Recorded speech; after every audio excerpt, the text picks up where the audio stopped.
L'Apocalypse est le plus fascinant des livres de la Bible. Il éveille toujours une certaine appréhension car le mot apocalypse dans notre vocabulaire en est venu à désigner une catastrophe épouvantable. S'il est vrai qu'on trouve un certain nombre de situations cataclysmiques dans le livre de l'Apocalypse, ce mot signifie littéralement dévoilement, révélation. C'est d'ailleurs ainsi que les Bibles anglophones désignent ce livre. Et pourtant, lorsque vous le lisez, vous n'y comprenez rien. Il est question de bêtes monstrueuses qui jaillissent des abîmes, de dragons qui poursuivent des femmes, de terres dévastées et de feu éternel. Cependant, j'affirme que l'Apocalypse est la révélation de Jésus-Christ par excellence. C'est le livre de l'espoir qui a été donné par Jésus lui-même à son Église pour tourner les regards des fidèles vers la bienheureuse espérance de son retour en gloire. Ce livre a également pour objectif de rassurer les enfants de Dieu, particulièrement dans les temps de trouble. Tout au long de ces pages, en contraste permanent avec les calamités qui frappent le monde impénitent, Jésus dit à ceux qui ont choisi son camp, « Ne craignez point, j'aurai le dernier mot ». Aujourd'hui, nous découvrirons ensemble le premier épisode d'une série de 5 présentations sur le livre de l'Apocalypse, le plus beau des livres d'encouragement du Nouveau Testament. Attachez vos ceintures, le temps du générique et cap sur l'île de Patmos.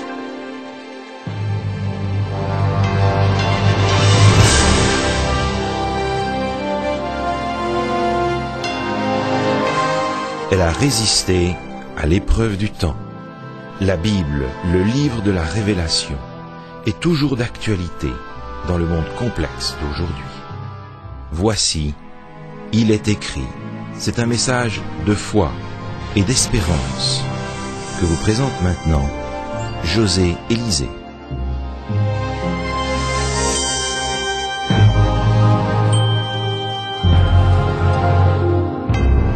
L'ensemble du livre de l'Apocalypse tourne autour de la grande controverse entre Dieu et Satan. Depuis le Jardin d'Éden jusqu'à la restauration de toutes choses, marquée par le retour du Christ, Satan propose à l'humanité une alternative au projet de Dieu. Une falsification si proche de la vérité qu'il réussit à déjouer la vigilance de tous ceux qui n'ont pas une connaissance approfondie de la prophétie biblique. Qui se laisserait tromper par un faux billet de 95 $? Personne. Pour qu'une erreur puisse être acceptée comme argent comptant, il faut qu'elle soit très proche de la vérité. Eh bien, le livre de l'Apocalypse nous révèle comment Satan, singe Dieu, dévie notre attention du Créateur et centre celle-ci sur la créature. Le livre de l'Apocalypse fourmille de mises en garde contre les fausses doctrines, les déviations théologiques et les dérives morales provoquées par l'adversaire.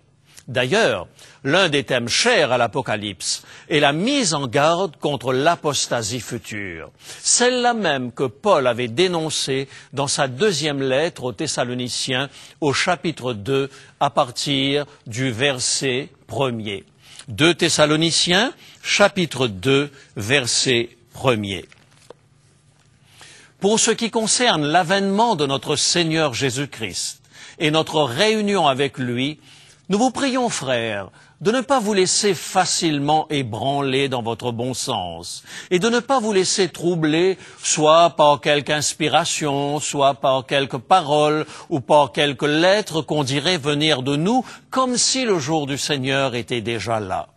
Que personne ne vous séduise d'aucune manière, car il faut que l'apostasie soit arrivée auparavant et qu'on ait vu paraître l'homme du péché, le fils de la perdition, l'adversaire qui s'élève au-dessus de tout ce qu'on appelle Dieu ou de ce qu'on adore, jusqu'à s'asseoir dans le temple de Dieu, se proclamant lui-même Dieu. Ce jour du Seigneur, bienheureuse espérance, annoncée par les apôtres et attendue impatiemment par les disciples de Jésus, fait l'objet de folles rumeurs, tant est grand le désir de voir le retour du Christ. Paul met en garde l'Église. Une hirondelle ne fait pas le printemps. Il faut d'abord que certains événements historiques se produisent, la montée de l'Antichrist et surtout, nouvelle consternante, l'apostasie de toute la chrétienté. Il viendra un temps dans l'histoire de l'Église, dit le prophète Jean, où la fidélité qui faisait la force de l'Église primitive laissera la place à un laxisme effréné où les compromissions deviendront la norme. Ce paganisme honni des premiers chrétiens allait étouffer l'Église comme des herbes folles envahissent les blés. Campons les personnages de cet extraordinaire panorama de l'histoire que Jésus déroule sous les yeux émerveillés du visionnaire de Patmos. Tout d'abord, l'auteur du livre, Jean. Il se présente lui-même et précise les circonstances dans lesquelles la révélation lui a été donnée. Apocalypse, chapitre 1er, versets 1 et 9. Apocalypse, chapitre 1er, versets 1 et 9. Révélation de Jésus-Christ que Dieu lui a donnée pour montrer à ses serviteurs les choses qui doivent arriver bientôt et qu'il a fait connaître par l'envoi de son ange à son serviteur Jean. Moi, Jean, votre frère, et qui ai part avec vous à la tribulation et au royaume et à la persévérance en Jésus, j'étais dans l'île appelée Patmos, à cause de la parole de Dieu et du témoignage de Jésus. Je fus ravi en esprit au jour du Seigneur, et j'entendis derrière moi une voix forte, comme le son d'une trompette, qui disait « Ce que tu vois, écris-le dans un livre ». Il est vrai qu'à la suite de Denis d'Alexandrie, l'évêque érudit, bien des théologiens ont affirmé que Jean l'évangéliste n'était pas l'auteur du livre de l'Apocalypse. C'est oublier trop facilement que le propos de l'évangile de Jean est très différent de celui de l'Apocalypse. Le livre de l'Apocalypse appartient à cette famille de styles que l'Ancien Testament nous a fait découvrir avec le prophète Daniel. Avec le style apocalyptique, nous sommes à l'opposé du style historique et narratif de l'Évangile. Par contre, les similitudes entre l'Évangile de Jean et l'Apocalypse sont nombreuses. Par exemple, les termes employés par l'évangéliste Jean et par lui seul pour désigner Jésus. L'agneau de Dieu, la parole, nous les retrouvons dans le livre de l'Apocalypse et nulle part ailleurs dans le Nouveau Testament. Jésus est présenté tant dans l'Évangile que dans l'Apocalypse comme l'agneau immolé qui ôte le péché du monde. À cette similitude doctrinale, on pourrait ajouter une similitude thématique, sans oublier l'arrière-plan sémitique incontestable des deux livres. Jean rédige son Apocalypse depuis l'île de Patmos. Il y est en exil à cause de l'Évangile. Nous sommes dans l'ultime décennie du 1er siècle et il est probablement le dernier survivant des 12. Il s'interroge légitimement sur le bien fondé de son espérance. Apocalypse, chapitre 6 et le verset 10. Apocalypse, chapitre 6 et le verset 10. « Jusque à quand, Maître saint et véritable, tardes-tu à juger ?» Et Jésus va lui révéler en un panorama grandiose, l'histoire de l'Église à travers les siècles. Une histoire chaotique, illustrée par 7 églises de l'Asie mineure qui racontent les tribulations du peuple de Dieu, mais affirment que Dieu aura le dernier mot. Cette considération nous amène naturellement à la figure centrale du livre, Jésus-Christ, le ressuscité. Il est impossible de ne pas reconnaître le style de Jean dès le premier chapitre du livre. Dans le prologue de son évangile, Jean invitait ses lecteurs à une reconnaissance sans équivoque de la divinité de Jésus. Évangile de Jean, chapitre 1er et le verset 1er. Au commencement était la parole, et la parole était avec Dieu, et la parole était Dieu. De la même manière, dans son prologue de l'Apocalypse, Jean affirme que Jésus est Dieu, à l'égal du Père. Apocalypse, chapitre 1er et le verset 8. Le Seigneur Dieu, celui qui est, qui était et qui vient, le Tout-Puissant.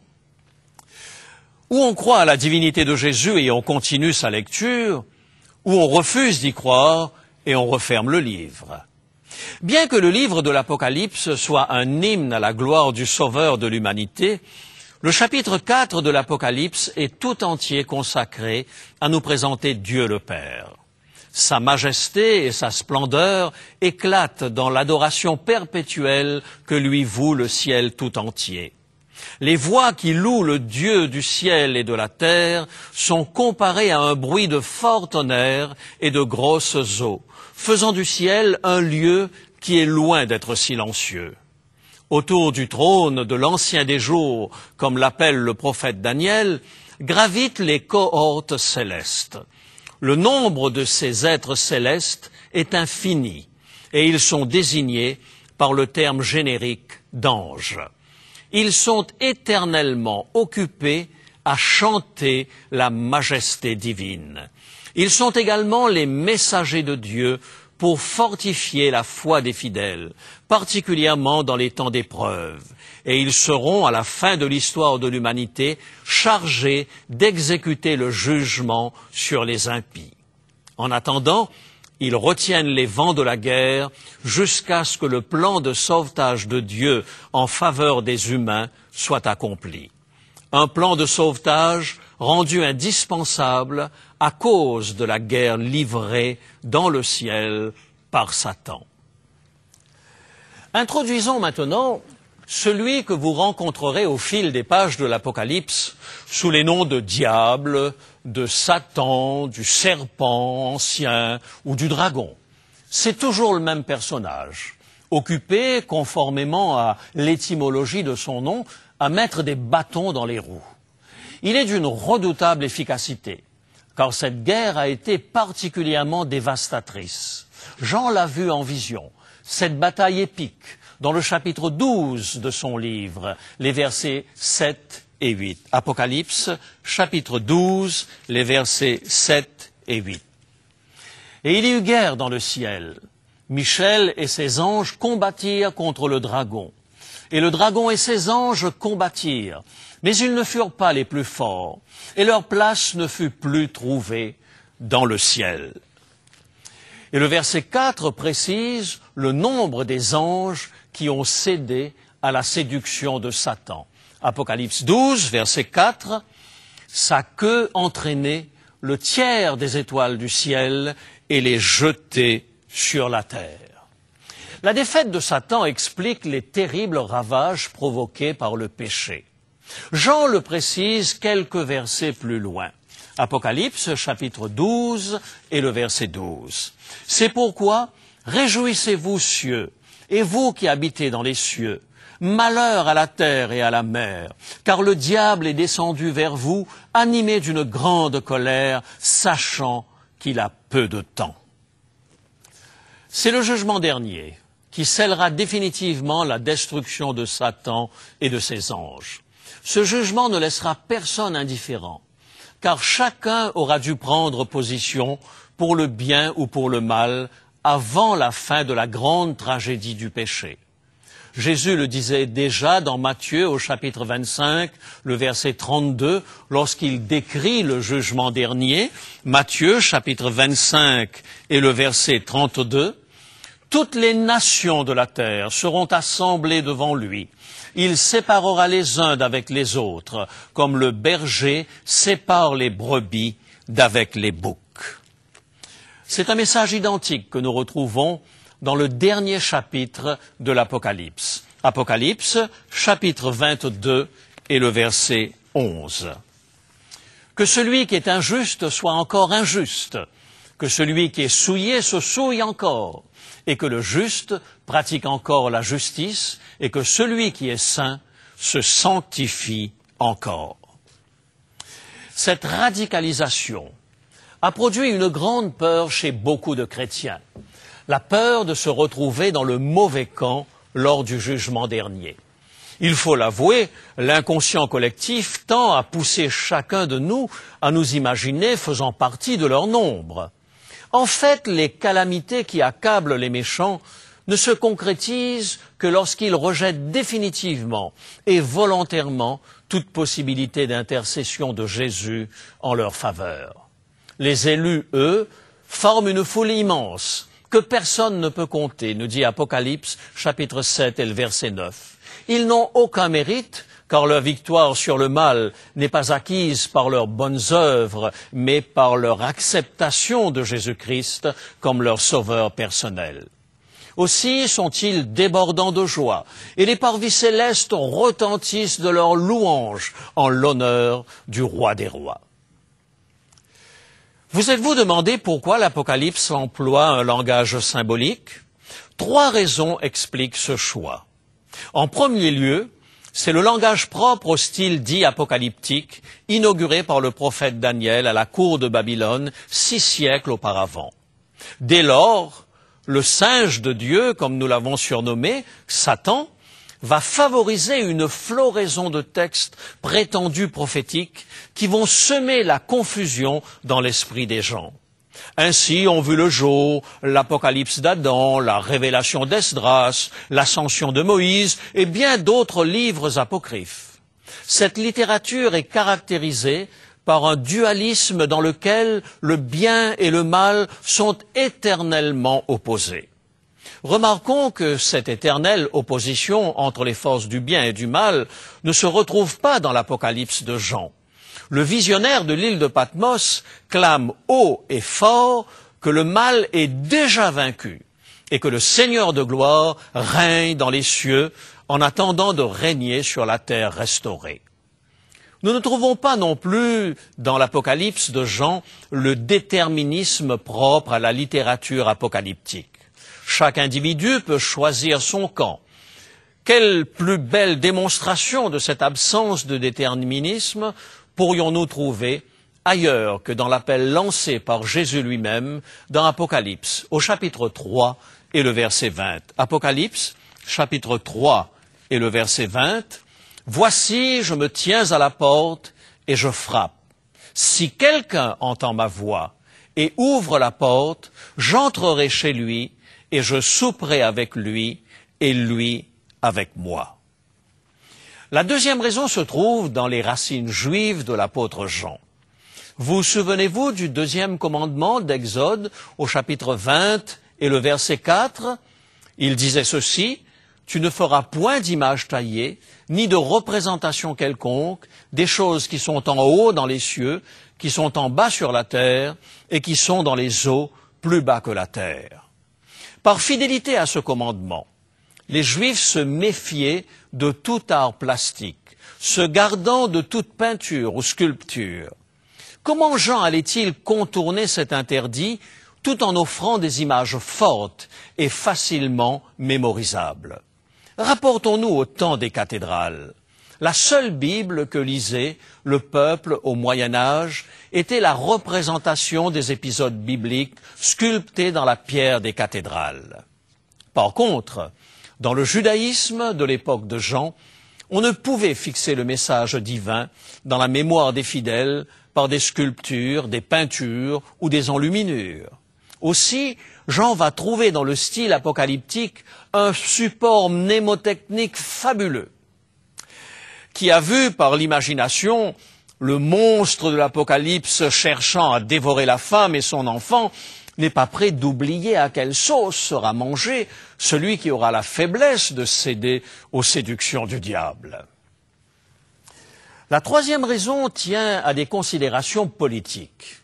Imaginez que vous soyez en prison, dans un État totalitaire.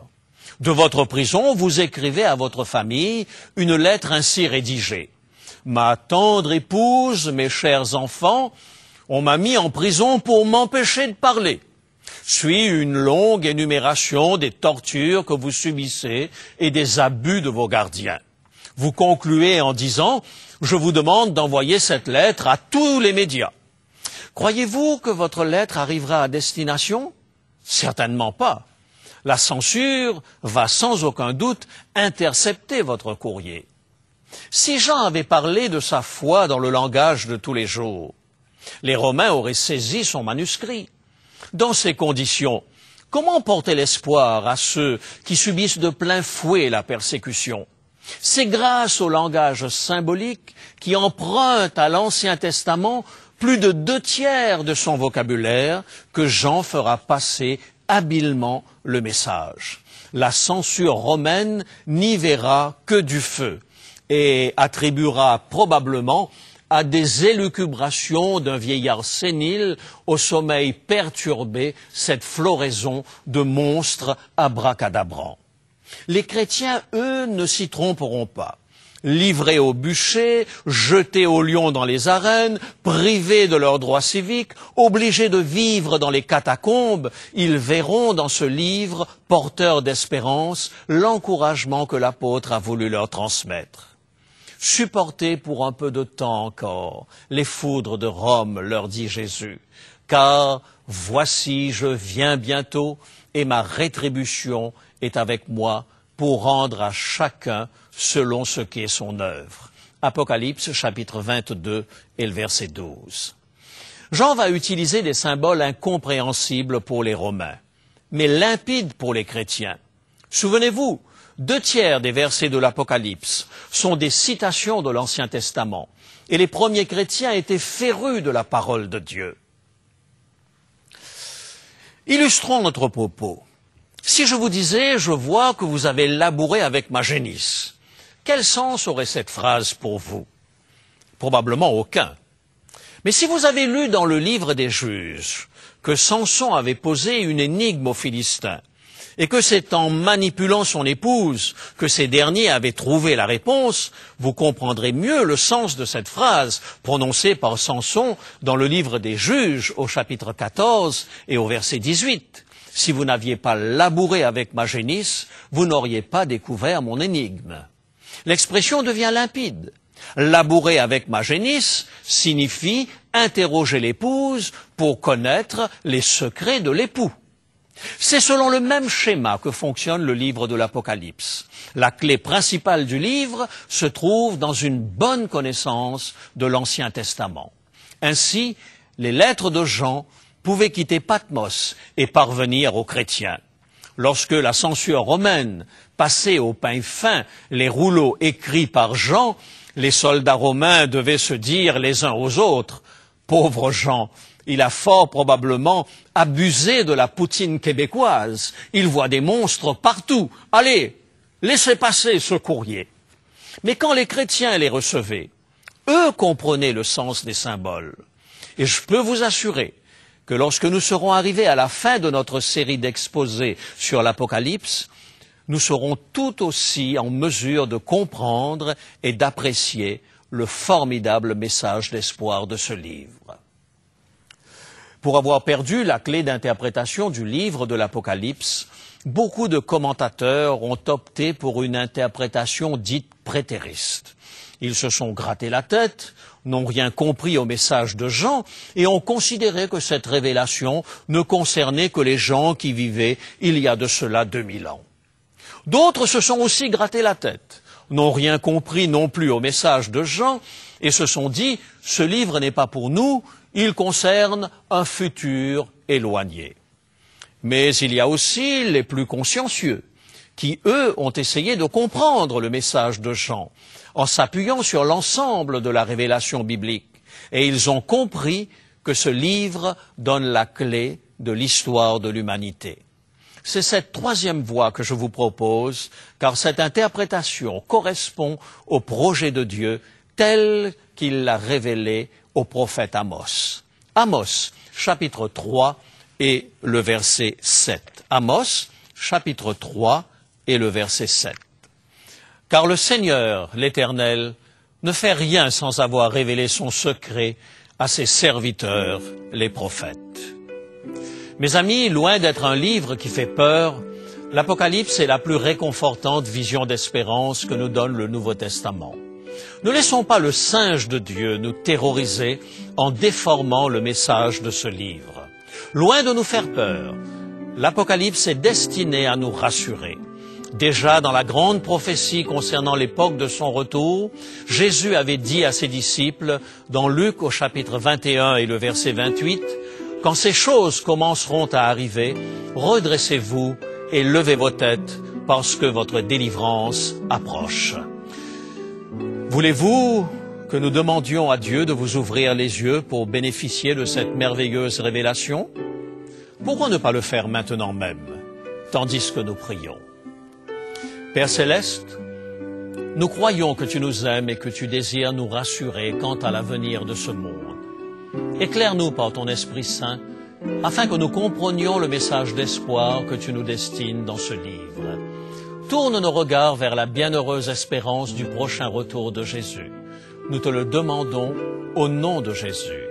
Amen.